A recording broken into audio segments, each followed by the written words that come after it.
నమస్కారం friends. So నేను పెట్టిన టైటిల్ ప్రకారం ఇది ప్రవీణ్ బ్రదర్ది హత్య కాదు, అది ఒక ఏమంటారు యాక్సిడెంట్ అని శత విధాల ప్రయత్నం చేస్తున్నారు. ఆ క్రమంలో ఇప్పుడు ఇది ఆయన బైక్ మీద పోయేటి, తర్వాత మద్యం షాప్ లిక్కర్ షాప్ లో ఇది లిక్కర్ బాటిల్ కొనుక్కున్నది. సో దాన్ని ఇక అన్ని అమ్ముడు పోయే ఛానళ్లలో ఒక బ్రాడ్కాస్ట్ చేసి అది అంటే అంటే అంటే ఒక కుక్కని చంపాలంటే అది ఫస్ట్ పిచ్చి కుక్క అని ముద్రేస్తారంట. ముద్రేసినాక దాన్ని చంపినా ఎవ్వరు రియాక్ట్ గారు అన్నట్టు. ఇది బీజేపీ వాళ్ళ స్ట్రాటజీ. ఇది అమిత్ షా చాణక్య నీతి. అంటే ఎంత దుర్మార్గులో అర్థం చేసుకోండి. ఇప్పుడు ఆయన తాగుతున్నట్టుగా ఎక్కడ లేదు. కొనుక్కున్నంత మాత్రాన అది ఆయన తాగుతుండా వేరే వాళ్ళకి గిఫ్ట్ ఇచ్చిండా తెలియదు. ఒకవేళ తాగి పండుకుంటారు, గంట 2 గంటలు ఇట్లా రెస్ట్ చేస్తారు, తర్వాత ఎవరి పనాలు చేసుకుంటారు. ఎంతమంది చూస్తలే. సో కాబట్టి ఒకవేళ తాగి నడిపిండే అనుకుందాం, ముచ్చట కోసం వాళ్ళు చెప్పిందే కరెక్ట్ అనుకుందాం. అట్లా తాగి నడిపిన యాక్సిడెంట్ అయిన కేసులల్లో ఒక్కటన్నా అట్లా ఉన్నది ఆ శరీరం. అట్లా పడుకొని దాని మీద బైక్ వచ్చి పండబెట్టి అట్లా శరీరానికి ఎక్కడ గాయాలు కాకుండా ఓన్లీ ముఖం మీదనే గాయాలు అయితే అట్లా యాక్సిడెంట్ అట్లా అవుతుందా? తాగి నడిపినా మనకు తెలిసిన వాళ్ళు ఎవరైనా తాగి నడిపితే యాక్సిడెంట్ అయితే బండి ఒక దగ్గర పడుతుంది, శరీరం ఒక దగ్గర పడుతుంది. ఆ శరీరం ఎన్ని ముక్కలు అవుతుందో ఏమవుతుందో ఎవరికి తెలియదు.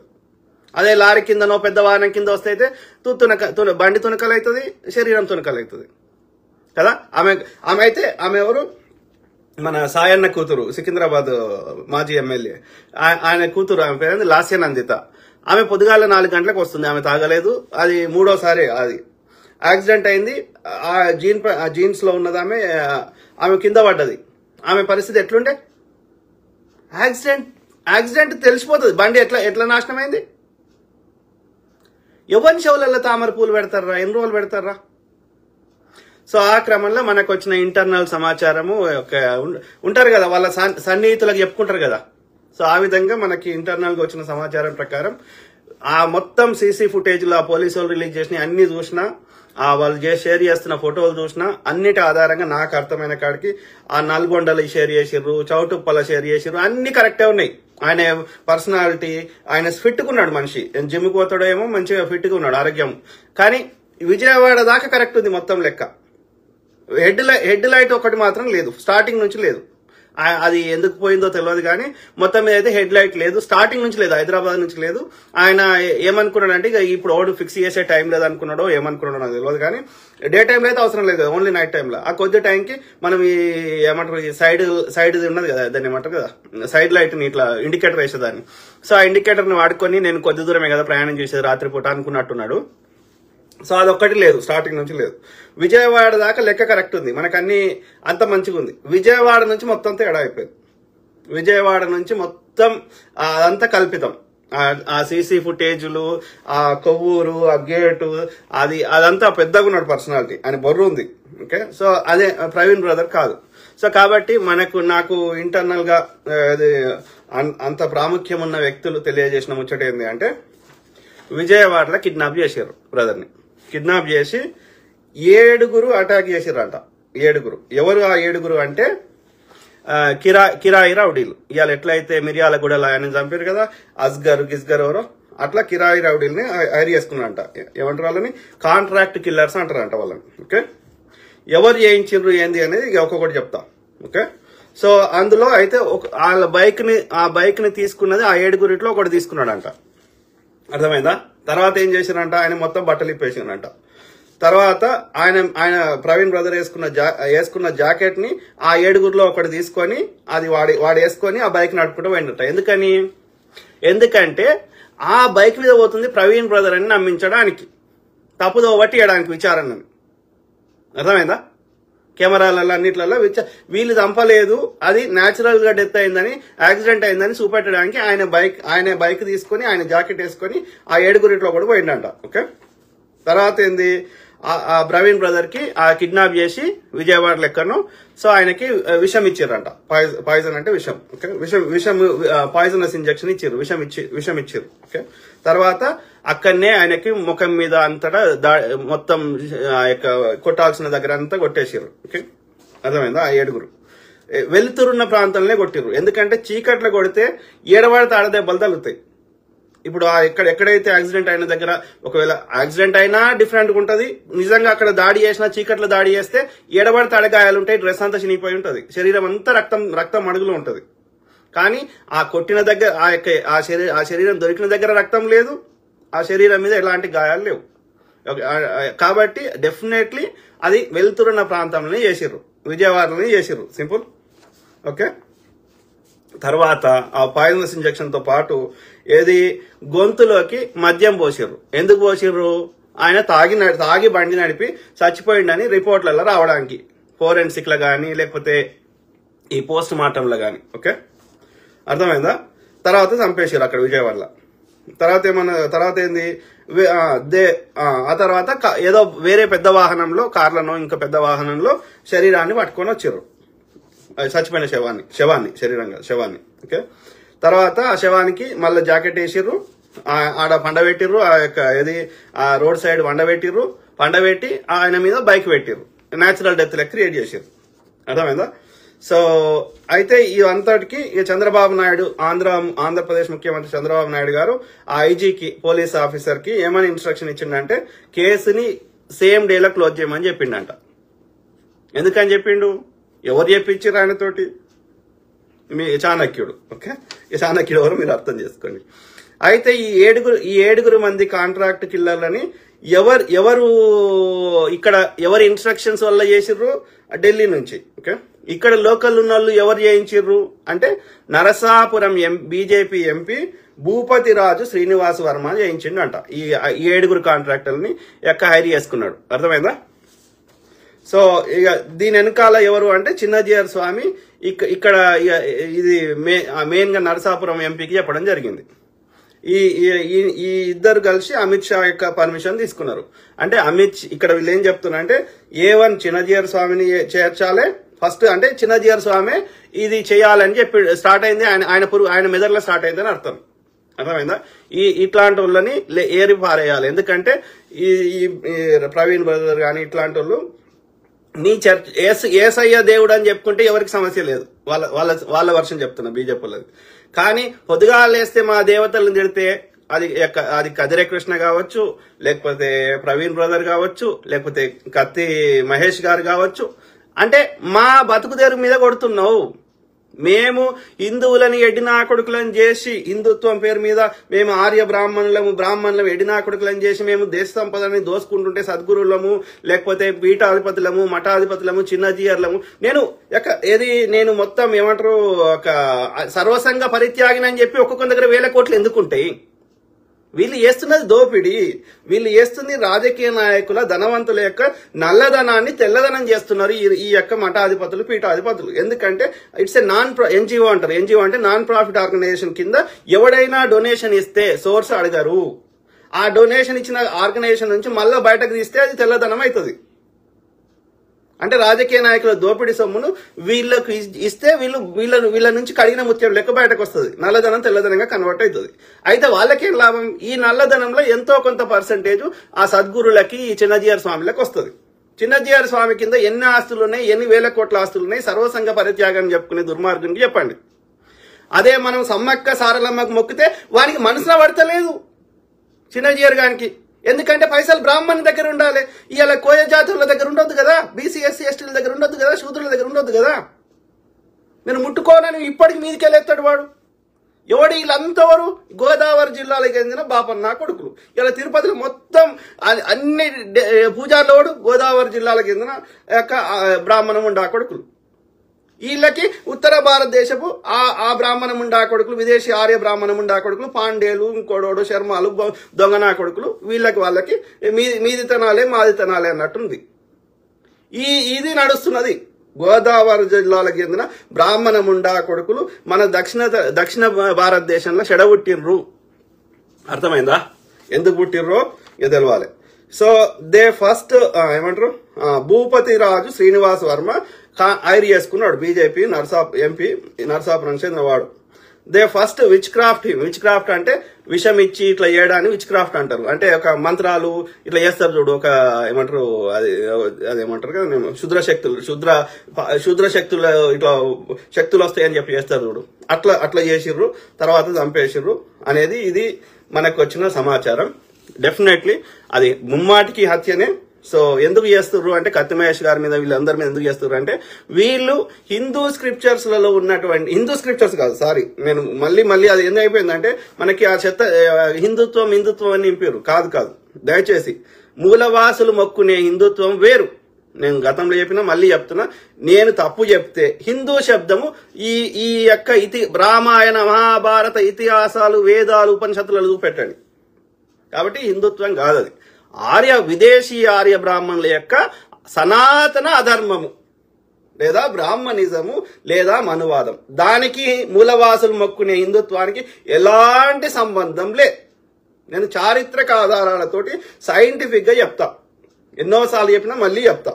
యజ్ఞాలు యాగాలనే కాన్సెప్టే భారతదేశంది కాదు, గుర్రాలనే కాన్సెప్టే మన భారతదేశంది కాదు, ఇనుప మణిముట్లు భారతదేశంలో లేనే లేవు, ఆవులు మొక్కునే కల్చరు ఈ మన భారతదేశంది కానే కాదు. ఇవన్నీ మీరు పర్షియా దేశంకు వండి, పర్షియా అంటే ఇప్పుడు ఒక ఇరానే కాదు, ఇరాను, ఈ యొక్క ఇరాన్ పైన ఉన్న ప్రాంతాలు, ఇలా కజకిస్తాను, తజికిస్తాను, ఉజ్బెకిస్తాన్, ఇవన్నీ ప్రాంతాలు, అక్కడ టర్కీ నుంచి మొదలు పెడితే ఇక్కడ మంగోలియా దాకా అక్కడ పర్షియా రాజ్యం విస్తరించి ఉండే ఆ రోజులలో.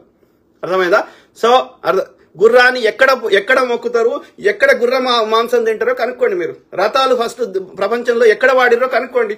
రథాలు గుర్రాలు మహాభారత యుద్ధాలు ఉండేవి, ఇవి ఎక్కడి మన దేశం ఇవి కాదు. ఆ కజకిస్తాన్లో ఆ యొక్క పర్షియా రాజ్యంలో ఉండే సంస్కృతం మన భాష కాదు. కనుక్కోండి, రీసెర్చ్ చేయండి, ఒక మేధావులను అడగండి, ఒక ఆర్కియాలజిస్ట్ని అడగండి. నేను చెప్పిన తప్పైతే ప్రపంచంలో ఉన్న మేధావులను అడగండి. అర్థమైందా? ఏది పడితే చెత్త నింపుతా, నేను చెప్పింది ఏ వేదం అంటే తోలు తీస్తాం. ఎంతమందిని చంపుతావురా? ఎంతమందిని చంపుతావు? 99% మంది మేము మూలవాసులు ఏమున్నాం, తెల్ల తోలు ఉన్నటువంటి అమిత్ షా దొంగ నా కొడుక సంపురా చూద్దాం.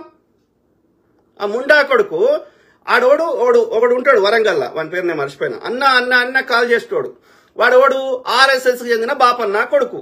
వారికి అంత భయం ఉంటే ఇంటి చుట్టూ 10 కుక్కలు వీధి కుక్కలు తెచ్చి పెంచుకుంటుండు వాడు. ఎందుకని ఎవడనొస్తే దాడి చేస్తాడని. అంత భయం ఉన్నాడు ఎందుకు పెంచుకుంటున్నారా బోసిడికే?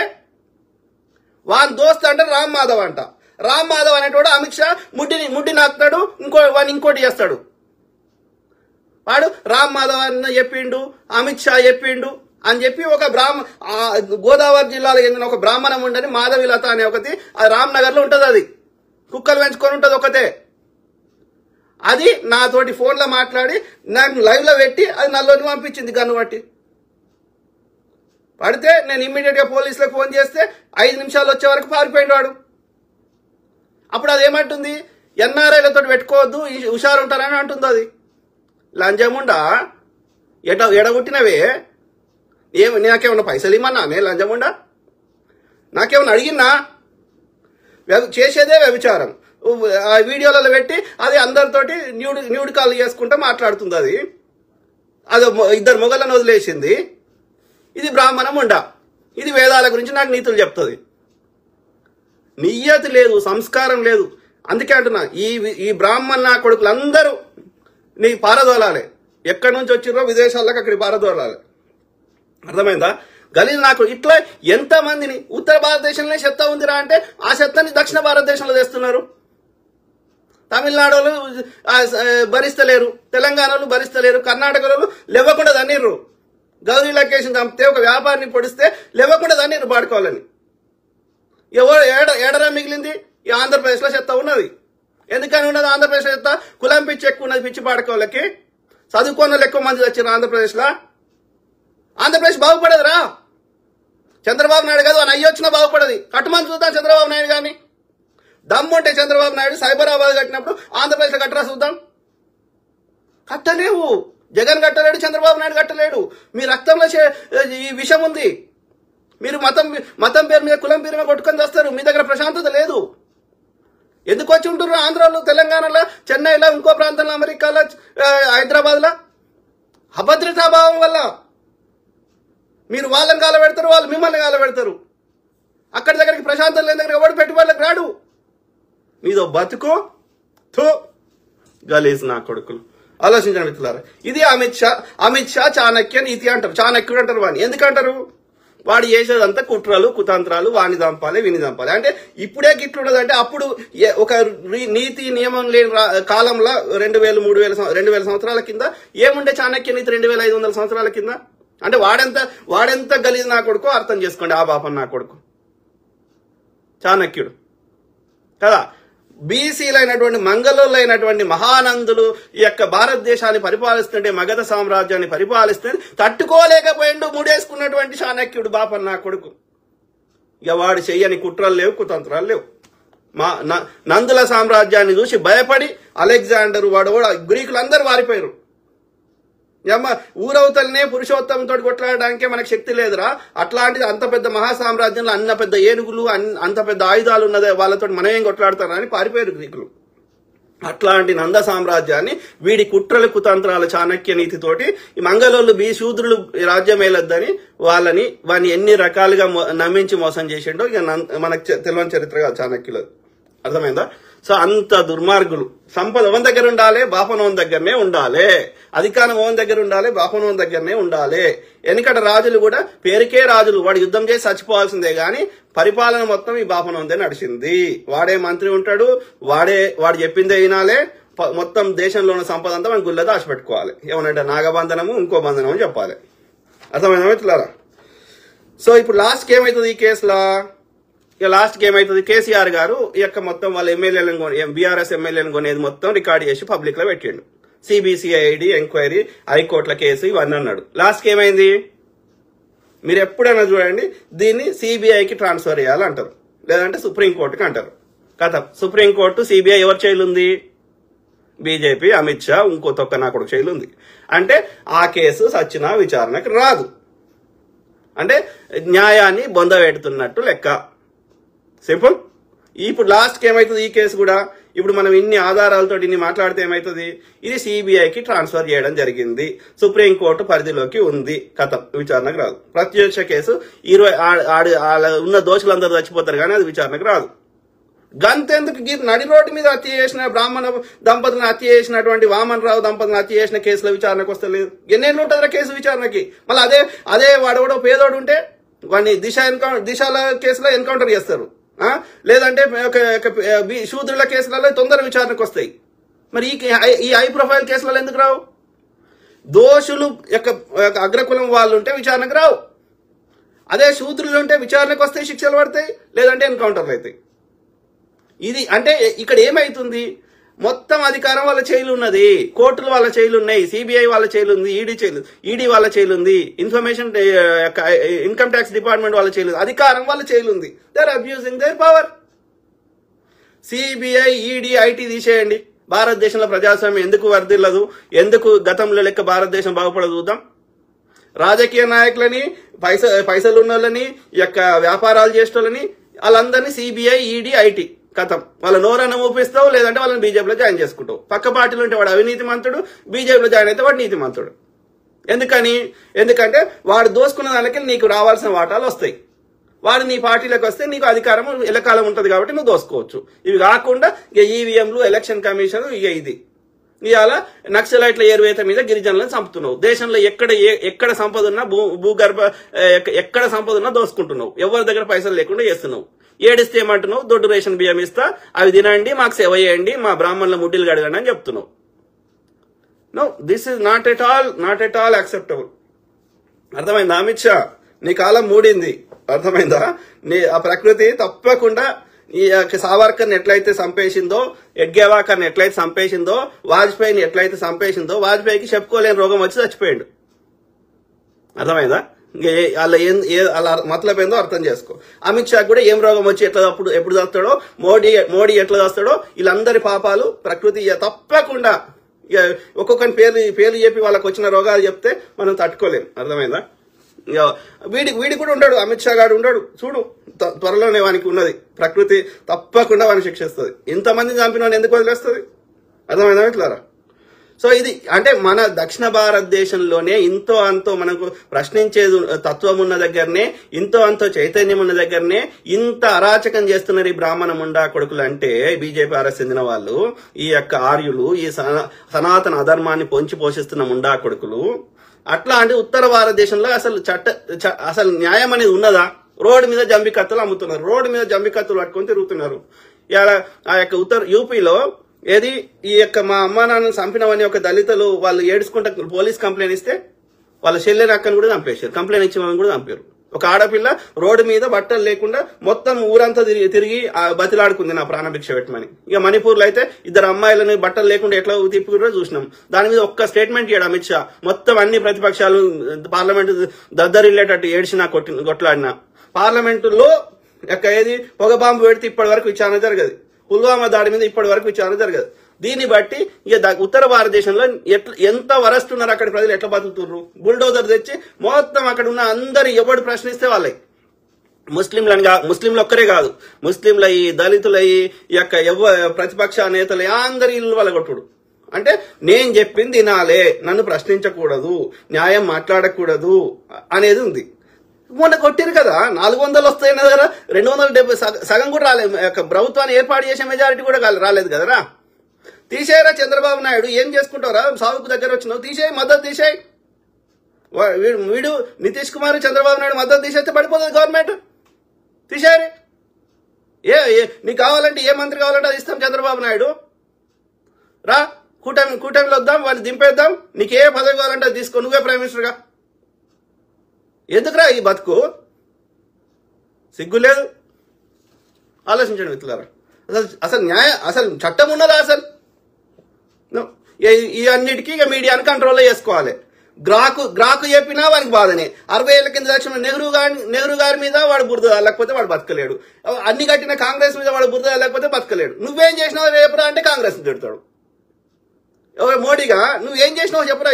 ఈ యొక్క 200 లక్షల కోట్ల అప్పు చేసినావు, ఈ యొక్క ప్రతి సంవత్సరం 50 లక్షల కోట్ల బడ్జెట్, ఈ బడ్జెట్ పైసలు ఆడిపోయే, అప్పు చేసిన పైసలు ఆడిపోయే, ఈ అన్ని కంపెనీలు అమ్ముతూ వచ్చిన పైసలు ఆడిపోయే. నేను ఫకీర్ని అంటాడు, నేను అత్యంత ధనవంతుని అంటాడు. ఈ పైసలు లెక్క ఎప్పుడేమో ఉంటా కొడుక. వాడు నాగార్జున సార్ కట్టిండు, నువ్వేం కట్టినావురా? వాడు శ్రీశైలం కట్టిండు, నువ్వేం కట్టినావురా? వాడు ఐఐటీలు పెట్టిండు, నువ్వేం పెట్టినావురా? ఇట్లా అడిగితే నేను దేశద్రోహిని, నేను కమ్మిని, నేను కాంగిని. మరి హిందువుల కోసమే పుట్టినవైతే హిందువుల దగ్గర ట్యాక్స్ తీసుకోకురా. పెట్రోల్ మీద 30 రూపాయలు తీసుకుంటున్నావు. జీఎస్టీ కాంగ్రెస్ వాడు 0% ఎత్తే నువ్వు 5 చేసినావు, వాడు 5 చేస్తే నువ్వు 8 చేసినావు, వాడు 8 చేస్తే నువ్వు 12 చేసినావు, వాడు 12 చేస్తే నువ్వు 18 చేసినావు. డాక్టర్ మన్మోహన్ సింగ్ గారు మాక్సిమం 18 తీసుకుంటే నువ్వు 28% చేసినావు. అంటే నేను 100 రూపాయలు సంపాదిస్తే 30 రూపాయలు నీకే కట్టాలి కదరా ట్యాక్స్. మరి ఈ ట్యాక్స్ లెక్క అడిగితే నేను దేశద్రోహిని, నేను హిందువుని కాదు. ఎంత నీచముండా కొడుకులరా. నేనైతే మొక్కుతున్నా ప్రకృతి మాతకి, నేను ప్రార్థిస్తున్నా ఈ దుర్మార్గుని, అమిత్ షా అనే దుర్మార్గుని, మోడీ అనే దుర్మార్గుని ఎంత తొందర తీసుకోవో తల్లి, అంత భారతదేశానికి ఒక పీడ విరగడవుతుంది. ఒక భారతదేశము ఒక సక్రమ మార్గంలో పోయే అవకాశం ఉంటుంది. దయచేసి ఓకే, అన్యాయం ఎల్లకాల నడవదు. అర్థమైందా మిత్రులారా? ఇట్లా నడుస్తున్నది.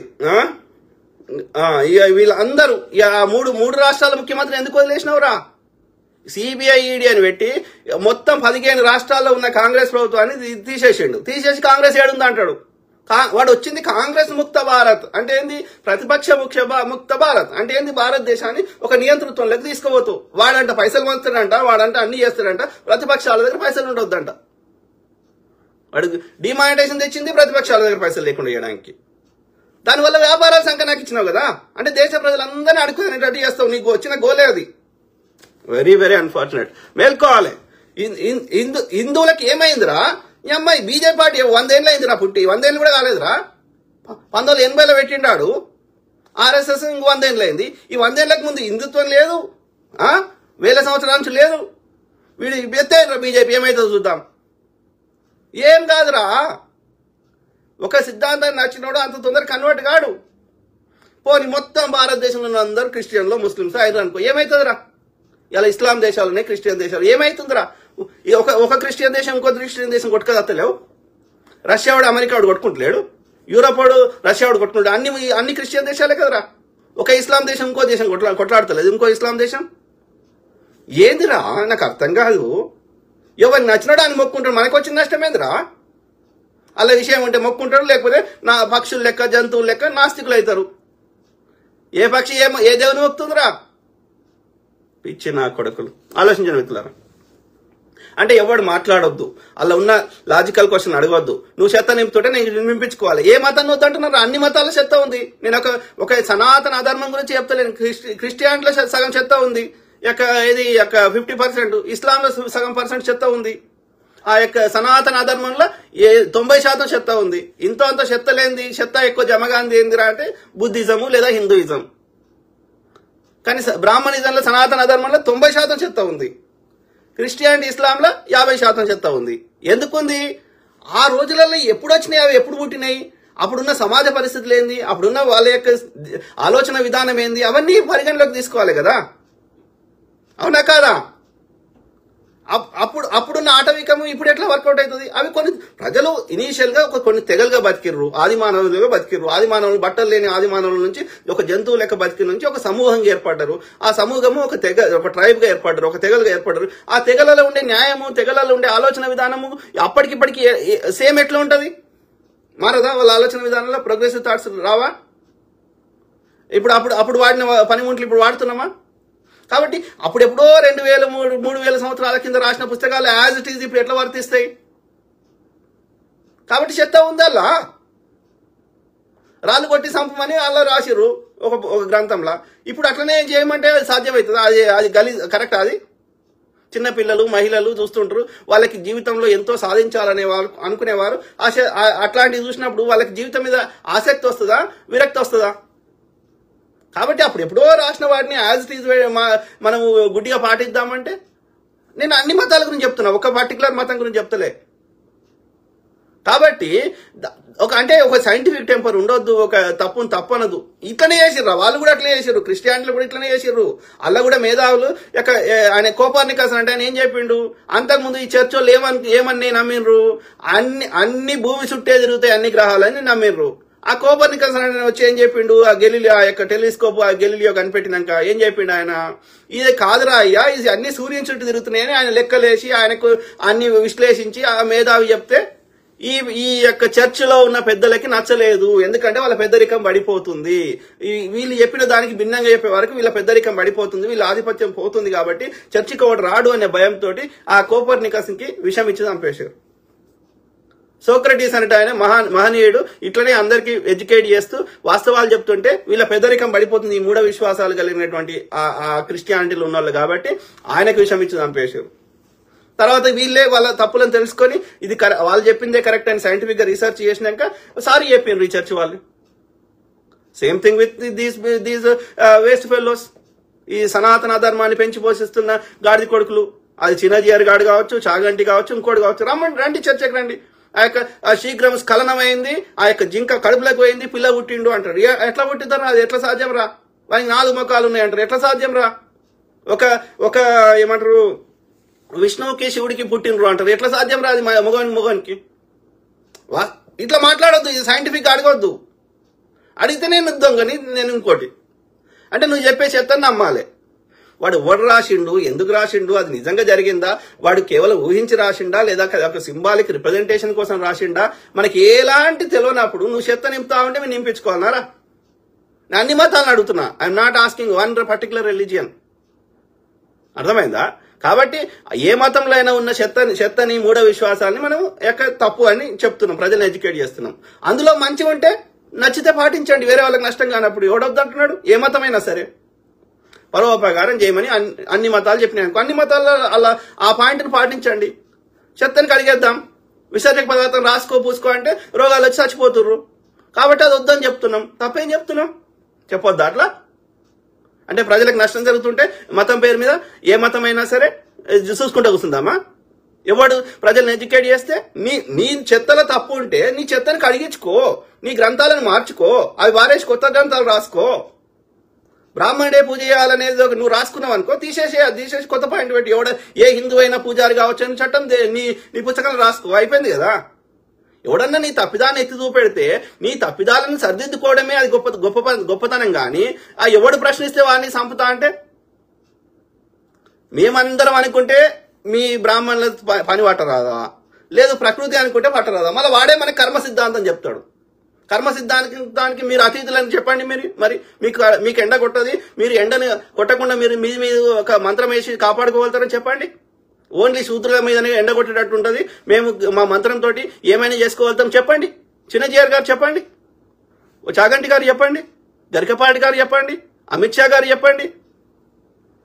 When nature is not differentiating among anyone, who are you to differentiate? ఆలోచించుకోవాలి మిత్రులు. ఓకే, సో అట్లా ఇక నా గురించి చెప్పిన అట్లా ఏది అంటే ఒక సైంటిఫిక్ టెంపర్ ఉండొద్దు, ఇంటెలెక్చువల్ ఉండొద్దు అనేది వాళ్ళది మనకు అర్థమవుతుంది వాళ్ళ భాషలో. నేనే కాకుండా కెనడాల యొక్క సిక్కులకు సంబంధించిన వాళ్ళని ఆయన చంపితే ఆ యొక్క అది Canada prime minister Justin Trudeau చెప్పిండు కదా, ఇది అమిత్ షా చేయించిండు అని చెప్తే అక్కడ ఎవడు ఒకనికి ఐరి వేసుకున్నారు. అదే దేశం నాకు మర్చిపోయిన పేరు, ఆఫ్రికాలో ఒక దేశం, ఏదో నేను పేరు మర్చిపోయినా, ఆఫ్రికాలో దేశం. సో ఆ నిఖిల్ అనేటోని వానితో చేయించారు ఇక్కడ హైర్ చేసుకొని కెనడాలో చేయిస్తే ఏది అక్కడ వాడిని తీసుకొని వాడు నిఖిల్ అనేటోడు కెనడాలో కాదు కెనడాలో కానీ చంపారు సిక్ లీడర్ని. దాంతో పాటు అమెరికాలో కూడా చంపే ప్రయత్నం చేశారు ఒక సిక్ లీడర్ని. చంపే ప్రయత్నం చేస్తే అది దాన్ని ఎవడు చేయించడం అంటే భారత ప్రభుత్వం వాళ్ళ ఇన్వెస్టిగేషన్ ప్రకారం. ఇక్కడ ఏమైతుంది అంటే మా దేశ పౌరుని చంపుతున్నావు అంటే మా యొక్క సార్వభౌమత్వాన్ని నువ్వు క్వశ్చన్ చేస్తున్నావు. ఇక్కడ ప్రభుత్వం ఉన్నది ఎందుకు? ఈ దేశ పౌరులను వచ్చి ఎవడైనా వచ్చి చంపుతా అంటే, కాబట్టి యూఆర్ క్వశ్చనింగ్ అవర్ సావర్నిటీ, మా యొక్క సార్వభౌమత్వాన్ని నువ్వు ప్రశ్నిస్తున్నావు అని చెప్పి ఆ నిఖిల్ అంటోని అమెరికా దేశానికి ఎక్స్పైర్డేట్ అంటే తీసుకొచ్చి ఇప్పుడు ఆ కేసు విచారణలో ఉంది, వాడు జైల్లో ఉన్నాడు. ఎవడు? ఆ నిఖిల్ గుప్తా అనేటోడు. ఆ నిఖిల్ గుప్తా చేయించింది వాళ్ళు ఎవరు? అమెరికా ప్రభుత్వమైనా ఆ యొక్క కెనడా ప్రభుత్వం అయినా చెప్తుంది ఏంటి అంటే భారత ప్రభుత్వంలో ఎవరు చేయిస్తారు ఈ దుర్మార్గాలంటే అమిత్ షా. ఇక అప్పుడు అర్థమైంది, ఓకే మన దేశంలో ఏమైనా చేయగలుగుతాం కానీ విదేశాలలో మనం వర్కౌట్ కాదు మనది అని. అప్పటి నుంచి జర తగ్గిర్రు, అర్థమైందా మిత్రులారా? సో ఇది పరిస్థితి. ఓకే, అంటే ఎంత దుర్మార్గం అర్థం చేసుకోండి. ఇక గోద్రాలు అయితే అందరి సాక్షులని ఆయన ఒక్కరిని జైల్లో పెట్టారు, ఐపీఎస్ ఆఫీసర్ని, మిగతా వాళ్ళందరినీ చంపేసారు కదా, గిరేన్ పాండ్యాని హోం మంత్రి అందరినీ. అర్థం చేసుకోండి, దాన్ని బట్టి అర్థం చేసుకోండి. సో నేను ఓవరాల్ చెప్పదలుచుకున్నానంటే ఇది భారతదేశం ఒక దుర్దిశ. ఈ మోడీ అధికారంలో వచ్చినప్పటి నుంచి వాజ్పేయి గారు ఆయన ఐడియాలజీ నేను అంగీకరించగాని, బట్ ఇంత వైలెంట్ పర్సన్ లేకుండే వ్యక్తి, అర్థమైందా? తమ యొక్క ఈ హిందుత్వ ఐడియాలజీని తో పాటు భారతదేశం మీద ఎంతో కొంత ప్రేమ ఉండే ఆయనకి, ఇంత గలీజ్ లేకుండే, అర్థమైందా? ఈ మోడీ అనే దుర్మార్గుడు చాలా దుర్మార్గుడని ఆయన తన సన్నిహితుల దగ్గర చెప్పుకొని కూడా బాధపడ్డాడు వాజ్పేయి గారు. కావాలంటే వాజ్పేయి గారి మాటలు మన పబ్లిక్ లో రాలేదు కానీ వాజ్పేయి గారి కోడలు ఎక్కడ ఛత్తీస్గఢ్ రెండిట్లో ఏదో సరే, అక్కడ వాళ్ళ కోడలు ఆమె పోటీ చేసింది. అక్కడ బీజేపీ ప్రభుత్వం ఉండే, బీజేపీ సంబంధించిన వాళ్ళే వ్యతిరేకంగా పనిచేసి ఆయన బీజేపీని ఓడగొట్టారు అక్కడ. వాజ్పేయి గారి కోడలు కూడా. నా అంచనా ప్రకారం సుస్మిత ఆ ఓల్డ్ జనరేషన్ బీజేపీ లీడర్లందరినీ చంపేసారు వీళ్ళే, జస్వంత్ సింగ్ ని, తర్వాత సుష్మా స్వరాజ్ ని, వీళ్ళందరూ. ఎందుకంటే వాళ్ళు ఇంతో కొంత న్యాయం మాట్లాడేటోళ్ళు, ధర్మాన్ని ధర్మం అనేటోళ్ళు, అధర్మాన్ని అధర్మం అనేటోళ్ళు. ఇంత గలీజ్ లేకుండే. ఐడియాలజీ పరంగా వాళ్ళది హిందుత్వ రైట్ భావజాలం ఉండే కానీ other than that they are not like they love the country, they love the country people. అంటే దేశ పౌరులను వాళ్ళు దేశాన్ని ప్రేమించారు. వాళ్ళు ఇంత ఇట్లా నాశనం చేయాలన్న కంకణం లేకుండే. ముందు తరం బీజేపీకి సంబంధించిన వాడుండే, వాడు సావర్కర్, ఎడ్గేవకర్ వాళ్ళు వేసిన కొడుకులు ఉండే. కానీ ఈ మధ్యలో ఉన్నారు చూసినావా ఈ పొలిటికల్ గా వచ్చిన వాళ్ళు ఇంత దారుణంగా లేకుండే. కానీ అందరికంటే విషపురుగు అమిత్ షా అండ్ ఈ మోడీ ఇప్పుడు నడుస్తుంది. ఈ లాస్ట్ 10 years నుంచి భారతదేశం ఒక ఏమంటారు రాంగ్ ట్రాక్ లో పోతుంది. This is very very unfortunate. ఇంకా ప్రజలు చైతన్యం కావాలి, ఒక రక్షణ దళం ఏర్పడాలి, మనము పోరాడాలి, తప్పదు. మనం పిరికి సన్నాసులు లెక్కుంటే వాళ్ళని ఇంకా చేయిపోరా అని చెప్పినట్టు అవుతుంది.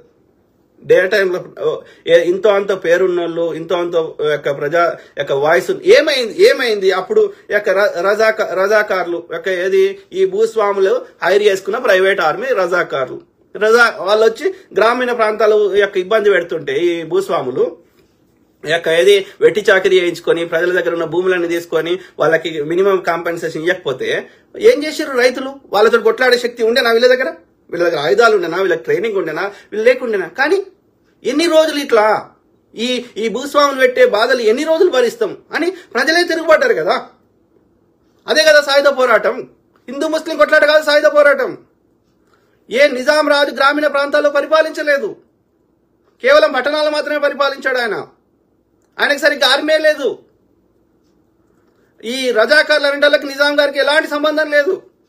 నిజాంకి ఆయన సొంత ఆర్మీ కొంత ఉండే, ఎవరు కొంత ఈ ఆఫ్రికాకు సంబంధించిన కొంతమంది ఉండే. ఓకే, ఈ ఆఫ్ఘనిస్తాన్ చెందిన పఠాన్లు, ఆఫ్రికాకు చెందిన కొంత బానిసలు, గంతే తప్ప ఆయనకు పెద్ద ఆర్మీ లేకుండే. ఎవరు రజాకార్లు? వాడు కాసిం రిజ్వీ అనేటోడు ఈ ఎంఐఎం పార్టీని ఈ ఎంఐఎం వల్ల చేలో పెట్టిపోయిండు. ఆ కాసిం రిజ్వీ అనేటోడు వెళ్ళిపోయేటప్పుడు ఎవరు దేశంలో ఉన్న ముస్లిం యువకులని రెచ్చగొట్టి వీళ్ళందరినీ కలిసి మనది ఈ యొక్క ఇస్లాం సామ్రాజ్యం, ఈ ఇస్లాం పరిపాలన ఉండాలని చెప్పి రెచ్చగొట్టి ఆ విధంగా ఆ ముస్లిం యువకులని ఈ యొక్క ఏమంటారు ఈ భూస్వాములకి ప్రైవేట్ ఆర్మీకి సేకరించిండు.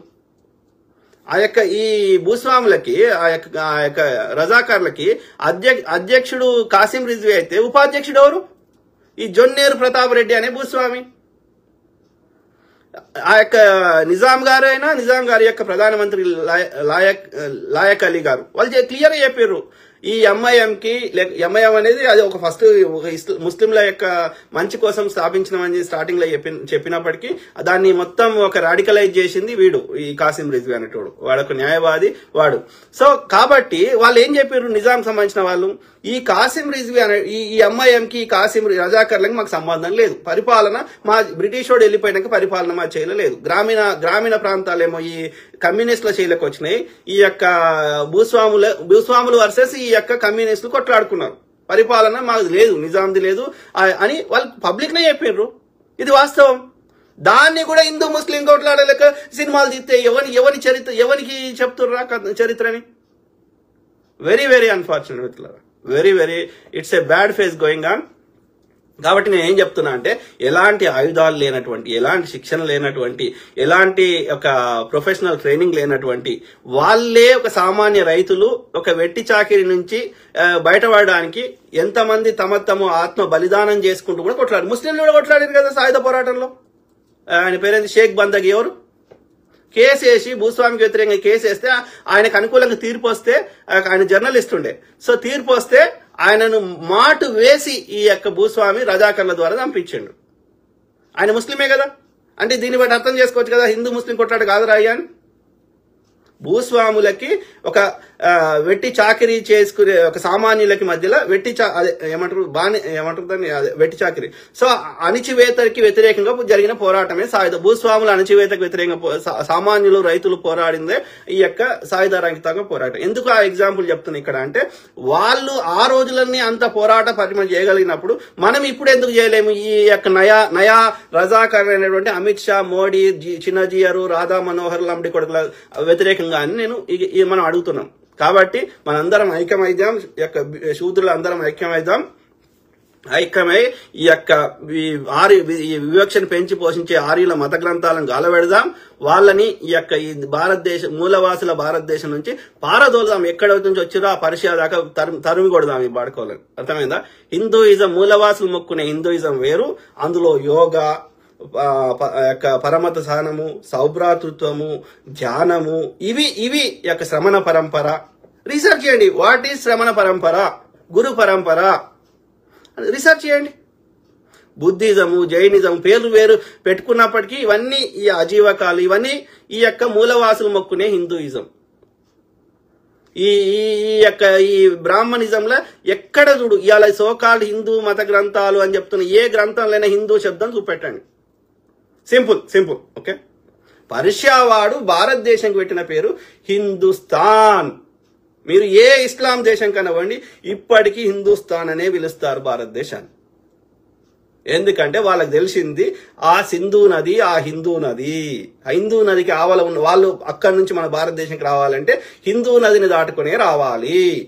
ఆ హిందూ నదికి ఆవల ఉన్న ప్రాంతమే హిందుస్థాన్. మనం సింధు అంటాం, వీడు సంస్కృతంలో వీడు సింధు అంటాడు, వాళ్ళు అన్ని హెచ్చుతాడు వాళ్ళుతారు, హిందూ అంటారు. సింపుల్, అర్థమైందా? ఆ తర్వాత ఈ యొక్క బ్రిటిష్ వాడికి, యూరప్ వాడికి అనరాక వాడు ఇండస్ వ్యాలీ అని ఈ యొక్క ఇండస్ రివర్ అని, ఆ ఇండస్ రివర్కి ఆవల ఉన్న ప్రాంతాన్ని వాడు ఇండియా అని పెట్టిండు. సింపుల్. కాబట్టి హిందుస్థాన్లో ఉన్న అన్ని ఆచార వ్యవహారాలు, గ్రామ దేవతలు అన్నిటిని కలిపి హిందూయిజం అంటారు. ఈ ఆర్యులకు సంబంధించిన యజ్ఞాలు, యాగాలు అదంతా మనకు సంబంధం లేదు. ఈ రామాయణం, మహాభారతం, బ్రహ్మ, విష్ణు మనకు సంబంధం లేదు.